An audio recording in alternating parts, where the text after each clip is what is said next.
திண்டிவனம் நகராட்சியில் கடந்த 5 ஆண்டு காலமாக இயங்கி வந்த முன்னாள் பாரத பிரதமர் பெருமதிப்புக்குரிய திருமதி இந்திரா காந்தி அம்மையாருடைய பெயரிலே இயங்கி வந்த பேருந்து நிலையத்தை இடித்துவிட்டு புதியதாக பேருந்து நிலையம் இன்றைக்கு கட்டப்பட்டுள்ளது. அந்த பேருந்து நிலையத்திற்கு ஏற்கனவே இயங்கி வந்த முன்னாள் பாரத பிரதமர் திருமதி இந்திரா காந்தி அம்மையார் அவர்கள் பெயரிலே இருந்த அந்த பேருந்து நிலையத்திற்கு அவர் பெயரை வைக்காமல் தற்போது இந்த திராவிட முன்னேற்ற கழக அரசு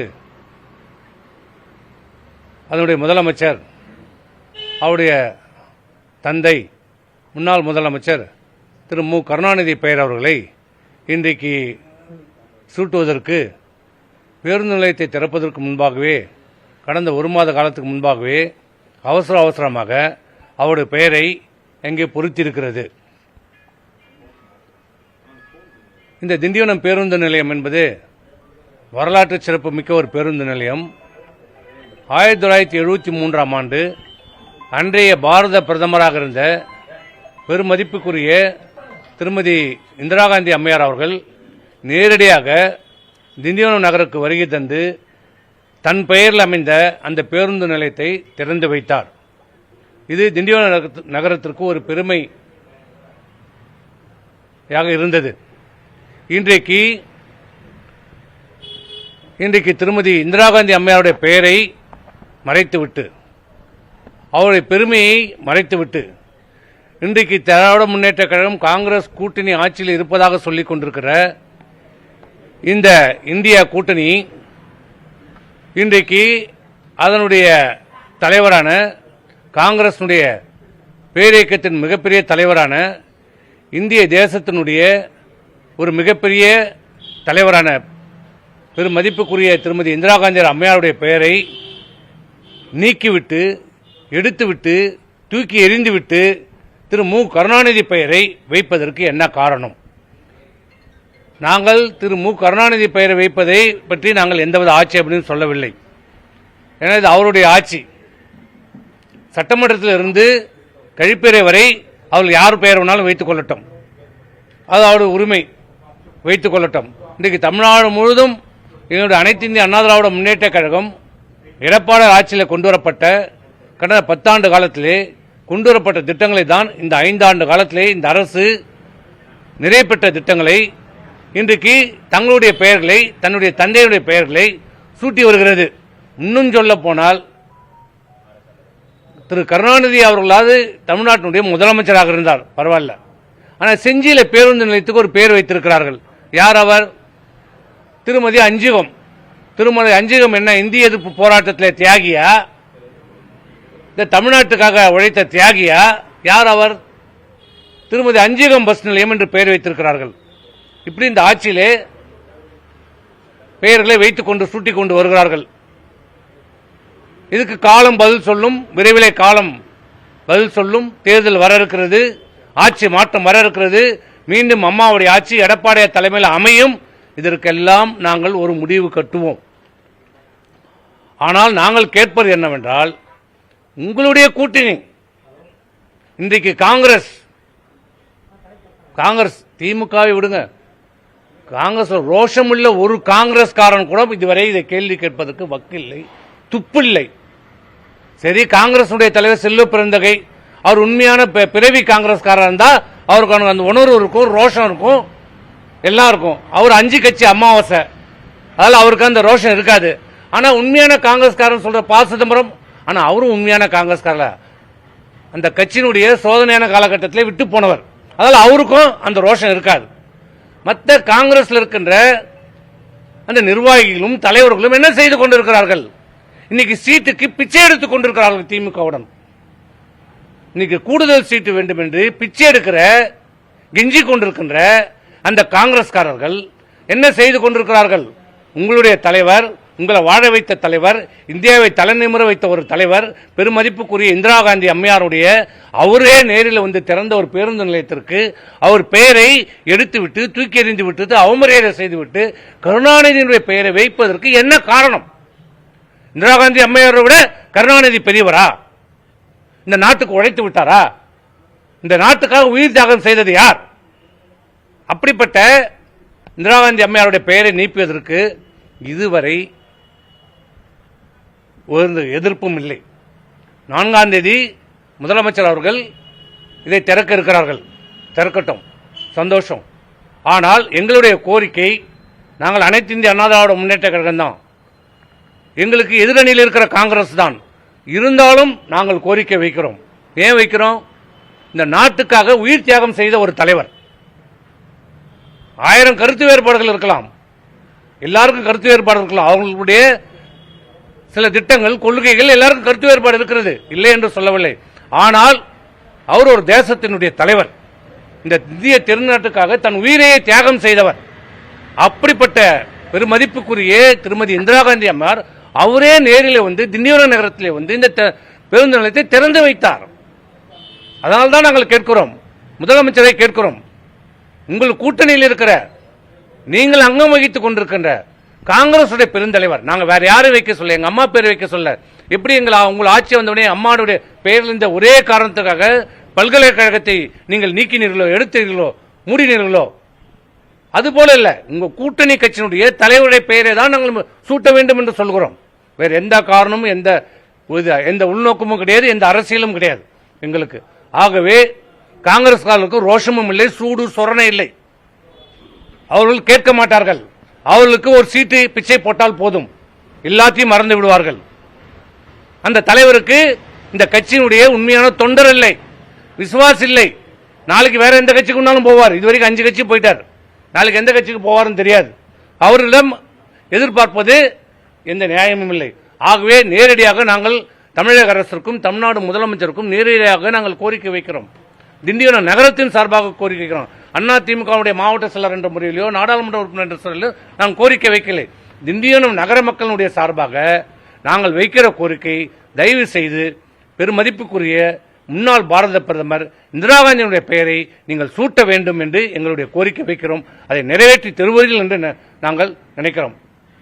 அதேபோன்று இன்றைக்கு திண்டிவனம் நகரத்தில் இருக்கிற மருத்துவமனை மாவட்ட மருத்துவமனையாக தரம் உயர்த்தப்பட்டது அம்மாவுடைய ஆட்சியில். இன்றைக்கு இந்த திண்டிவனம் மருத்துவமனைக்கு கட்டடங்கள் கட்டப்பட்டிருக்கிறது.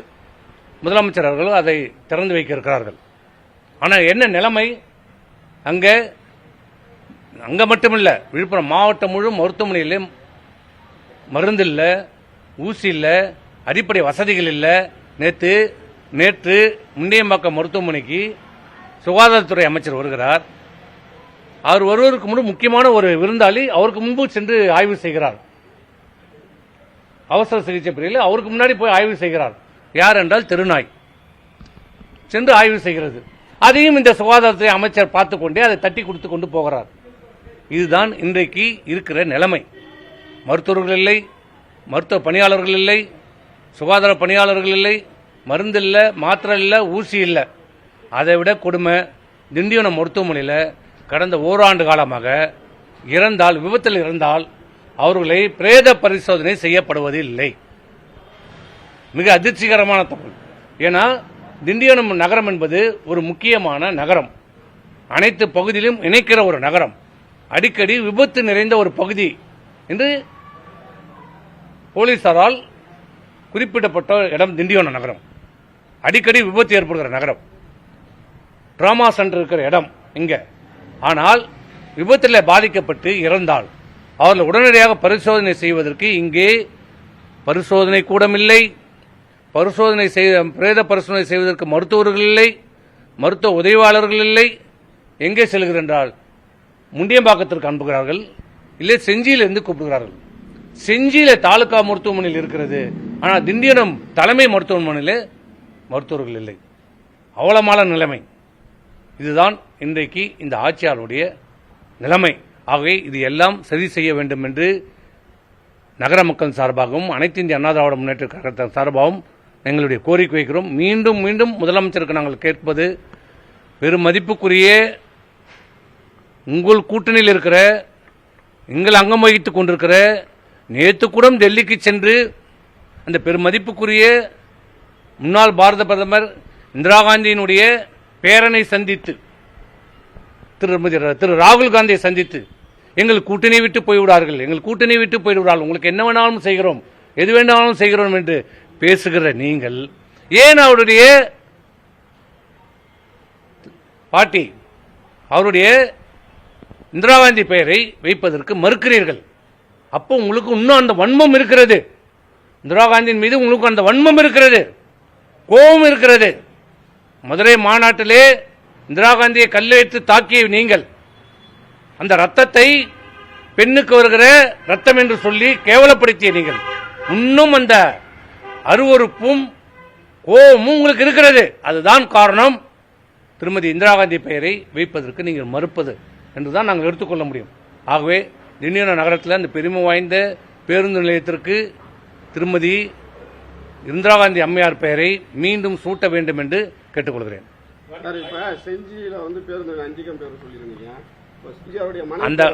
அதாவது அந்த காலத்தில் மாவட்டத்துக்கு பெயர், போக்குவரத்துக்கு பெயர் எல்லாம் வைக்கப்பட்டது. அதை உணர்ந்து அதில் இருக்கிற சில தவறுகளை எல்லாம் உணர்ந்துதான் முற்றிலுமாக அனைத்து பெயர்களும் நீக்கப்பட்டது. அப்புறம் அதான் சொல்றேன், காங்கிரஸ்காரங்க ரோஷம் சூடு அரசியலே இல்ல. திண்டிவனம் நகரத்தில் நானும் ஒரு திண்டிவனம் நகரவாசி. அன்றைக்கு பேர் பாரத பிரதமர் இந்திரா காந்தி வந்தபோது நான் பள்ளியில் படித்துக் கொண்டிருந்த மாணவன். அன்றைக்கு மிகப்பெரிய ஒரு கூட்டம் திண்டிவனத்தில், மிகப்பெரிய ஒரு நிகழ்ச்சி. எங்களுக்கு சரியா தெரியாது, நினைவுகளாலும் எங்களுக்கு தெரியும். அவ்வளோ மிகப்பெரிய ஒரு பிரம்மாண்டமாக நிகழ்ச்சி நடத்தப்பட்டு இந்திரா காந்தி அம்மாரே ஒரு பஸ் நிலையத்தை திறப்பதற்கு இந்திய நாட்டினுடைய பிரதமராக இருந்த அன்றைய பிரதமர், தமிழகத்தில் உலகத்திலேயே அன்றைக்கு மிகப்பெரிய பெருமை வாய்ந்த பிரதமராக பார்க்கப்பட்ட, இரும்பு மனிதியாக பார்க்கப்பட்ட திருமதி இந்திரா காந்தி அம்மையார் திண்டிவனத்திற்கு நேரடியாக வந்து தன் பெயர் இருக்கிற பஸ் நிலையத்தை திறந்து வைத்த ஒரு பெருமை. அந்த பெருமை இருக்க வேண்டும், நிலைக்க வேண்டும் என்று தான் கேட்கிறோம். இதில் எந்தவித அரசியலும் கிடையாது, எங்களுக்கு எந்த நோக்கமும் கிடையாது. அதனால்தான் முதலமைச்சருக்கு கோரிக்கை வைக்கிறோம். பாமக எதிரணியா இருக்கிறாங்க, உங்களுக்கு இந்த பகுதியில் பார்த்தீங்கன்னா உங்களுக்கு பாதிப்பு வருமா சார்? ஏன்னா ராமதாஸ் அரசியல் எங்களுடைய கூட்டணி அனைத்து இந்திய அண்ணா திராவிட முன்னேற்ற கழக தலைமையிலான தேசிய முற்போக்கு கூட்டணி இப்போது பல்வேறு கட்சிகளுடன் சேர்ந்து எங்களுடைய தலைவர் எடப்பாடியார் அவர்கள் மிகப்பெரிய ஒரு கூட்டணி உருவாக்கி இருக்கிறார், பலமான கூட்டணி இருக்கிறார், வெற்றி கூட்டணி உருவாக்கி இருக்கிறார். ஆகவே இந்த கூட்டணி வெற்றி பெறும். பேருந்து நிலையத்தில் ஒதுக்கப்பட்ட வணிக நிறுவனங்கள்லாம் முறைகேடாக ஒதுக்கப்பட்டிருக்குன்னு சொல்லிட்டு தகவல். ஆமா, புதிய பேருந்து நிலையத்தில் கடைகள் ஒப்பந்தம் விடப்படுவதாக இதில் பல்வேறு முறைகேடுகள், தவறுகள் நடைபெற்றிருக்கிறது.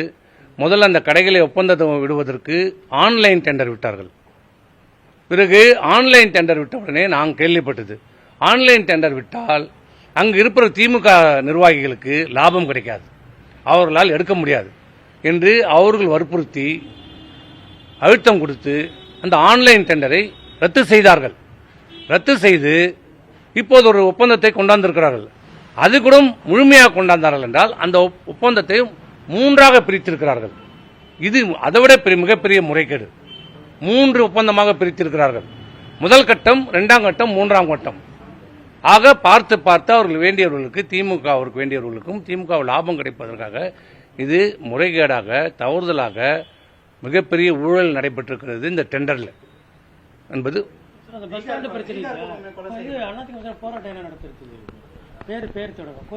பேர் நாங்கள் திருமதி இந்திரா காந்தி அம்மையார் ஒரு தேச தலைவர் என்ற ஒரு நல்ல எண்ணத்தில் தான் நாங்கள் கேட்குறோம். இதில் எந்த அரசியலும் எங்களுக்கு கிடையாது.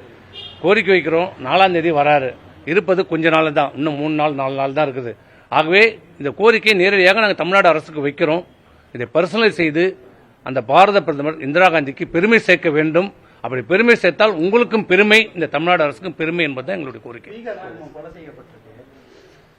இது எப்படி சொல்றது, நாங்கள் கடந்த 5 ஆண்டு காலமாக சொல்றோம், ஒரு அரசை குறை சொல்ல வேண்டும், குறையும் சொல்றோம், அதுக்காக சுட்டி காட்டுறோம். இந்த அரசு பொறுப்பேற்ற பிறகு தெரிந்தோ தெரியாமலோ எங்கேயோ ஒரு தவறு நடந்திருக்கிறது, மிகப்பெரிய தவறு நடந்திருக்கிறது. எப்போதும் இல்லாத அளவிற்கு தமிழகத்திலே போதை பழக்கம் அதிகரித்திருக்கிறது. போதை பழக்கம் அதிகரித்திருக்கிறது. எங்கிருந்து வருகிறது இந்த போதைப் பொருட்கள்? கஞ்சா எங்கிருந்து வருது? ஏற்கனவே இருந்தது தான் கஞ்சா. அங்கே ஒன்று இங்கே ஒன்று ரிச்சா ஸ்டாண்டில் இருக்கும், அங்கே பஸ் ஸ்டாண்டில் எங்கேயா இருக்கும், ஒன்று ரெண்டுல இருக்கும், போலீஸ் பிடிப்பான் போவோம். ஆனால் இப்போ எங்கே பார்த்தாலும் போதை கஞ்சா இல்லாத இடமே இல்லாத சூழ்நிலை உருவாயிருச்சு. இதை தான் நாங்கள் சொல்றோம். இந்த கொலை கொள்ளை எல்லா குற்றங்களுக்கும் மூல காரணம், அடிப்படை காரணம் என்னன்னா போதை, கஞ்சா போதை. கஞ்சா போதையில தான் என்ன செய்கிறோம் ஏது செய்கிறோம் தெரியாமே இன்றைக்கு கொலைன்னா கோர்ட்டில் குடும்பத்தோட கொலை செய்யறாங்க. ஏற்கனவே தன் நிலத்துல ஏன் தண்ணி அடிக்கிறேன்னு கேட்டதுக்கு அந்த குடும்பத்தையே வெட்டி சாச்சாங்க, சேலத்தில் கொன்னாங்க. நேற்று பாருங்க, ஒருத்தன் போதையில ஆன்லைன் பண்ணும்போது தான் குடும்ப மனைவி குழந்தையும் கொலை பண்ணான். சென்னையில் நடந்தது. நேற்று நடந்திருக்குது. போதை தலைக்கேறி பீகார் மாநிலத்தை சேர்ந்த அவர் எந்த மாநிலமா இருந்தாருன்னா அவரும் ஒரு உயிர் தான். எந்த மாநிலமா இருந்தா அவரும் ஒரு உயிர். தமிழகத்தை நம்பி வந்தாரை வாழ வைக்கும் தமிழகம் என்று சொல்லுகிற இந்த தமிழகத்தை நம்பி வந்த ஒரு குடும்பம், ஒரு கை குழந்தையோடு வந்த ஒரு குடும்பத்தை இன்றைக்கு போதை பழக்கத்தால் போதையில் அடிமையாகி அந்த கணவரை கொண்டிருக்கிறது. பிறகு அவருடைய மனைவியை கற்பழித்திருக்கிறது. கற்பழிக்கும் போது அந்த குழந்தை அழு சத்தத்தை கேட்டு 2 வயது குழந்தையை செவுத்தில் அடித்துக் கொண்டிருக்கிறார்கள். பிறகு முகத்தை சிதைத்து கோணிப்பையில் வைத்து அந்த கொலையை மறைத்திருக்கிறார்கள். இது எந்த அளவுக்கு மிகப்பெரிய ஒரு கொடுமை. ஆனால் இதை யாராவது எங்கேயாவது எந்த ஊடகங்களாவது விவாதம் நடத்தியிருக்கிறாங்களா? விவாதம் நடந்ததா?